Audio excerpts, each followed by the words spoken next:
I've been with Melissa, 25F, for 5 years now. We met during our sophomore year of college at a mutual friend's birthday party. I remember being struck by her confidence and infectious laugh. Melissa was the life of the party, while I was the guy hanging out by the snack table. Somehow, we ended up talking about our shared love of 90s sitcoms, and the rest is history. Our relationship started off great. We balanced each other out. Her outgoing nature pushed me out of my comfort zone, while my calm demeanor helped ground her. We had our fair share of college adventures, from road trips to cramming for finals together. After graduation, we both landed jobs in the same city and decided to give the real world a shot together. Melissa comes from a well-off family. Her parents own a successful chain of boutique hotels, and she grew up accustomed to a certain lifestyle. I, on the other hand, come from a middle-class background. My parents are both teachers, and I worked part-time jobs throughout college to help with expenses. These differences never seemed to matter much when we were students, but they became more apparent as we settled into our careers. I started as a junior accountant at a mid-sized firm, while Melissa landed a job as a marketing coordinator for a trendy tech startup. Her job came with a lot of perks, fancy office parties, networking events, and a culture that encouraged living your best life, and posting about it on social media. I was happy for her success, but I started to notice a change in her priorities. Melissa became increasingly focused on maintaining a certain image, both online and in real life. She'd spend hours curating the perfect Instagram post, and our dates started to revolve around finding the most photogenic restaurants or events. At first, I found it amusing, but over time, it began to wear on me. I'm a private person by nature, and constantly being asked to pose for photos or check in at locations made me uncomfortable. Despite these growing differences, I was still deeply in love with Melissa. I loved her ambition, her zest for life, and the way she could light up a room. We had talked about marriage on and off for the past year, and I felt ready to take that step. I got a promotion at work, moving up to a senior accountant position, which came with a nice salary bump. It felt like the right time to propose. I spent months planning what I thought would be the perfect proposal. I remembered Melissa once mentioning how she loved the idea of a cozy mountain getaway, so I booked us a weekend at a rustic chic resort upstate. I chose a ring that I thought suited her style, a 1.5-carat diamond in a rose gold setting. It wasn't the biggest rock, but it was elegant and, importantly, within my budget. The weekend started off great. We arrived at the resort on Friday evening, and I had arranged for a romantic dinner at the hotel's acclaimed restaurant. Melissa seemed to be enjoying herself, though she did comment that the lighting wasn't great for photos. After dinner, I suggested a moonlit walk around the resort's grounds. The night was clear, and the stars were bright. It felt magical. I led Melissa to a scenic overlook I had scouted earlier. My heart was pounding as I got down on one knee and pulled out the ring. I had practiced a heartfelt speech, telling Melissa how much I loved her and how I wanted to spend the rest of my life with her. But before I could get through half of it, I noticed her expression change. She looked disappointed. When I finished my speech and asked her to marry me, Melissa hesitated. The silence felt like it stretched for hours. Finally, she said, "I'm sorry, but I can't say yes to this." I felt like I had been punched in the gut. Confused and hurt, I asked her what was wrong. Melissa's eyes welled up with tears as she explained that while she loved me, the proposal wasn't what she had envisioned. She had been hoping for something more Instagrammable, her exact word. She mentioned wanting a professional photographer to capture the moment, saying she had always dreamed of having a proposal she could share with the world. Then came the comment about the ring. Melissa said it was cute but not quite her style. She admitted she had been expecting at least a 2-carat diamond, preferably in a platinum setting. I was stunned. We had never discussed specific ring preferences, and I had no idea she had such exact expectations. The rest of the weekend was awkward and tense. We barely spoke during the drive home on Sunday. I felt embarrassed, hurt, and frankly, a little angry. I had put so much thought and effort into making this moment special, and it felt like none of that mattered to Melissa. Once we got home, Melissa seemed to switch gears. She started acting like nothing had happened, chatting about work and making plans for the week as usual. But she also began showing me elaborate proposal videos on Instagram and TikTok, commenting on how romantic and creative they were. It felt like she was hinting that I should try again, this time meeting her unstated expectations. I'm at a loss. Part of me wonders if I'm overreacting. Melissa has always been into social media and appearances, so maybe I should have anticipated this reaction. But another part of me feels like this is a major red flag about our compatibility and values. Looking back, I can see other instances where our different backgrounds and priorities have caused friction. Melissa often suggests expensive restaurants or designer stores for shopping trips, not seeming to understand when I express concern about the cost. She's made comments about my wardrobe, suggesting I need to upgrade my style to fit in better with her coworkers and friends. There was even an incident last year where she was upset that I wouldn't split the cost of a luxury handbag she wanted for her birthday, even though it was way out of my budget. My friends and family are shocked by her reaction to the proposal. My best friend thinks I should break up with her, saying that Melissa seems more interested in a wedding than a marriage. My sister, always the peacemaker, suggests giving Melissa another chance, thinking maybe she just got caught up in the moment and reacted poorly. I'm torn and don't know what to do. I love Melissa, and we have 5 years of history together. But this incident has made me question whether we truly want the same things in life. Am I wrong for being upset about this? Should I try to recreate a more elaborate proposal to make her happy? Or is this a sign that we're not on the same page for our future together? I feel like I'm at a crossroads, and I'm not sure which path to take. Any advice would be appreciated. Update 1. It's been a week since my original post, and I want to thank everyone for their responses. Your advice and support have been incredibly helpful as I navigate this difficult situation. A lot has happened in the past few days, and I felt it was time for an update. After reading through the comments on my original post, I realized that I needed to have a serious conversation with Melissa about our future. The proposal incident wasn't just about a ring or a photo opportunity, it highlighted some fundamental differences in our values and expectations. I invited Melissa over to my apartment last Tuesday evening. I had spent the day mentally preparing for the conversation, trying to organize my thoughts and feelings. When she arrived, I could tell she sensed something was off. We sat down on the couch, and I took a deep breath before diving in. I started by explaining how hurt I was by her reaction to the proposal.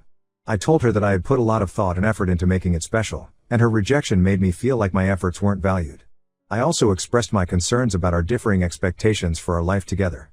Melissa's initial reaction was defensive. She accused me of being basic and not understanding her dreams.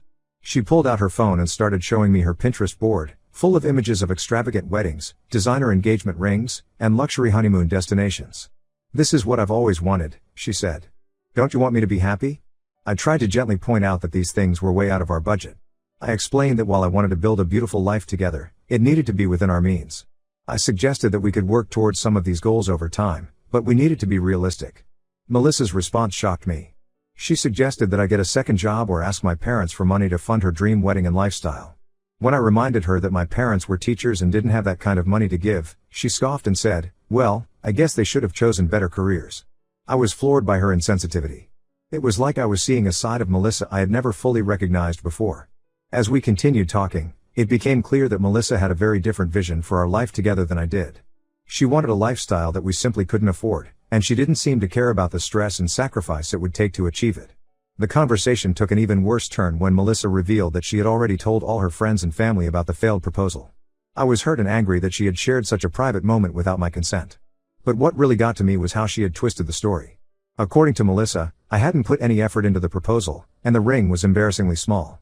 She had painted herself as the victim of my thoughtlessness. I felt betrayed.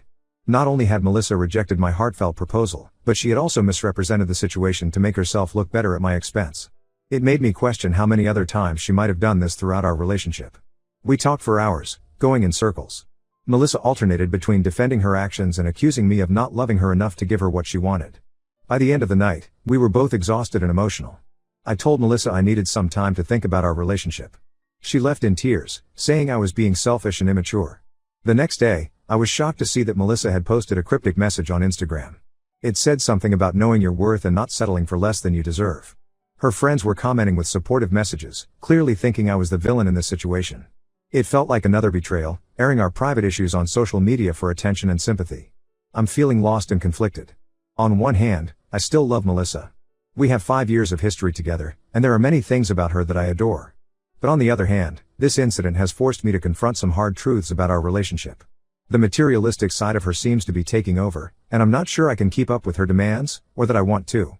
I've decided to take a week off from communication with Melissa to clear my head. I'm going to stay with my brother for a few days to get some perspective. He's always been a good sounding board, and I think some distance from the situation will help me think more clearly. I know I have a big decision to make about our future. Part of me hopes that Melissa will realize how her actions have affected me and that we can find a way to work through this. But another part wonders if this is a fundamental incompatibility that we can't overcome. I'll update again once I've had some time to process everything. Thank you all again for your support during this difficult time. Your insights and advice have been invaluable. Update 2. It's been about 2 weeks since my last update, and I wanted to fill you all in on what's been happening. A lot has changed, and I'm still processing everything. After spending a week at my brother's place, I came back feeling more clear-headed about the situation with Melissa. The time away gave me a chance to reflect on our relationship as a whole, not just the proposal incident. I realized that our relationship had been rocky for a while, but I'd been ignoring the red flags. I decided it was time to meet with Melissa and have an honest conversation about our future. We agreed to meet at a quiet coffee shop in town, neutral ground for both of us. I arrived early and found a secluded corner where we could talk privately. When Melissa arrived, I could tell she was nervous. We ordered our drinks and sat in awkward silence for a few minutes before I finally spoke up. I calmly explained my feelings and concerns about our differing values and expectations. I told her that while I cared for her deeply, I wasn't sure we were compatible in the long run. Melissa's reaction surprised me. Instead of getting defensive like before, she broke down in tears. She admitted that she'd been feeling insecure about our relationship and thought a grand proposal would prove my love to her friends and family. She also confessed that she'd been struggling with comparing our life to the seemingly perfect one she saw on social media. While I appreciated her honesty, it didn't change the fundamental issues in our relationship. I gently suggested that maybe she should talk to someone about her insecurities and social media addiction. Melissa didn't take this well and accused me of calling her crazy. The conversation quickly devolved from there. Melissa started bringing up old arguments and blaming me for everything wrong in our relationship.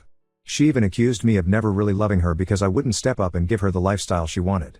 It was at that moment that I knew there was no salvaging the relationship. I told Melissa that I thought it was best if we went our separate ways. She didn't take it well, alternating between begging me to reconsider and lashing out in anger. It was painful to watch, but I knew I had to stand firm in my decision.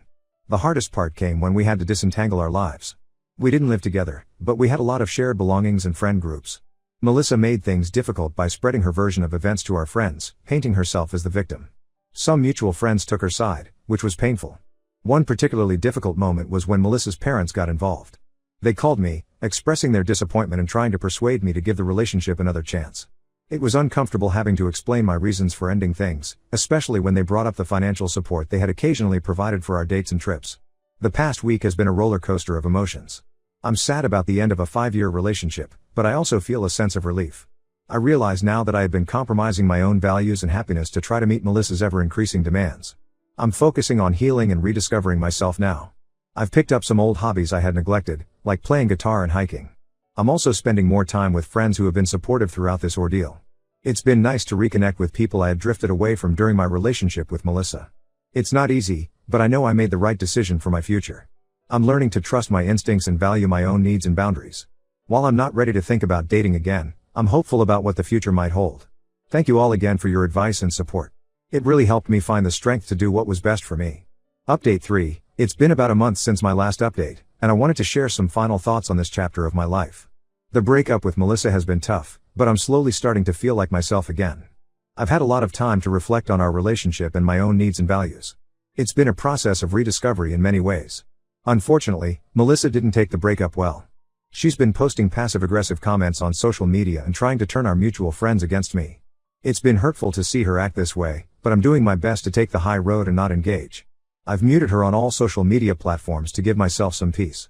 On a positive note, this experience has helped me reconnect with some old friends I had drifted away from during my relationship. My college roommate, Alex, reached out after hearing about the breakup. We hadn't spoken much in the past couple of years, but it was like no time had passed. We've been meeting up weekly for basketball games, just like we used to. It's been a great outlet and a reminder of the importance of maintaining friendships outside of a romantic relationship. I've also been spending more time with my family. My parents have been incredibly supportive, offering words of encouragement and home-cooked meals. My sister even flew in for a weekend to cheer me up. It's moments like these that make me appreciate the people who truly have my back. As for my career, the promotion I got before all this happened has been keeping me busy, which is a welcome distraction. I've thrown myself into some challenging projects at work, and it's been rewarding to focus on my professional growth. My boss has noticed my increased dedication and hinted at potential opportunities for advancement in the near future. I've started a new routine of going for morning runs in the park near my apartment. It's been a great way to clear my head and start the day on a positive note.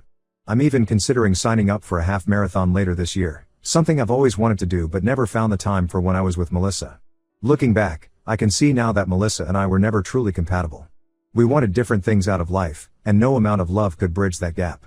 While it's painful, I'm grateful that I discovered this before we got married or became even more entangled in each other's lives. There are still moments when I miss Melissa or wonder what if, but they're becoming less frequent. I'm learning to appreciate the lessons from our relationship without dwelling on the past. I know that moving forward, I'll be more aware of my own needs and values in a relationship. I haven't started dating again, and I'm in no rush to do so. Right now, I'm focusing on myself and rebuilding my life as an individual. I've started reading more, trying out new recipes, and even signed up for a photography class, something I've always been interested in but never pursued because Melissa thought it was boring. One unexpected outcome of this whole experience has been a shift in my perspective on social media. I've become more mindful of my online presence and the content I consume. I've unfollowed accounts that made me feel inadequate and instead started following more positive, inspiring pages. It's amazing how much of a difference this small change has made in my overall outlook. To anyone going through a similar situation, my advice would be to trust your gut and don't compromise your values for someone else's unrealistic expectations. It's better to be single than to be with someone who doesn't appreciate you for who you are. And remember, healing takes time. Be patient with yourself. Thank you all for your support throughout this journey. Your comments and messages have been a source of strength and clarity during a difficult time. While this chapter of my life is closing, I'm looking forward to writing the next one on my own terms.